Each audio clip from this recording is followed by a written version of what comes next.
Hello everybody, Steve Griffiths here, developer of the MTPredictor software program. In today's MTPredictor video, I'd like to take another look at Facebook, in particular after Mark Zuckerberg has had his grilling in front of the US lawmakers.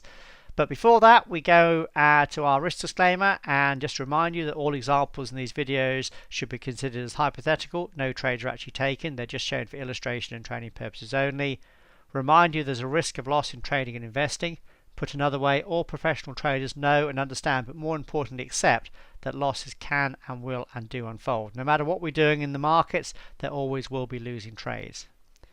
Right, let's now have a look at our daily chart of Facebook and follow up on this TS3 HG sell that we're having here last time. Remember, we were looking at this last time and we're looking for a potential target down at the 140 area. Now obviously Facebook has found support here and started to rally up a bit. So was there any reasons that we could have anticipated support in this zone? Well, let's go out to the weekly chart. As normal, we go out to a higher time frame, which in this case was the weekly chart, and we look for our DP support and resistance zones. Remember, we use the last swing into the high or low as the first place to use. So that would be the last major high. So we come back, this will be the previous pivot to that. So we right mouse click decision point. And as you can see, that has now given us weekly support, which is basically where Facebook went down to and is basically bouncing around and finding minor support. Remember, that would have been on the chart in advance before Facebook started to go down. So what does this mean on a daily chart? Well, as you can see on a daily chart, this is exactly where the decline stopped, and we've now had a minor rally off this.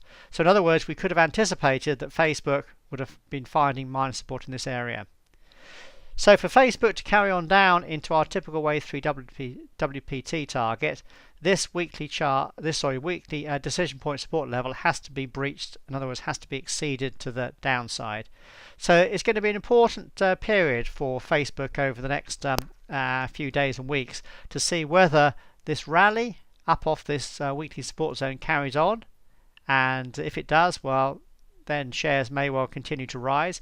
Or if we get a rollover here at our TS1 sell setup that's unfolding at the moment and the market starts to go back down, then once it's gone below this weekly support zone, then it's likely to carry on down into the 140 zone, 140 area down here, which is our original target of our sell setup there back in early March.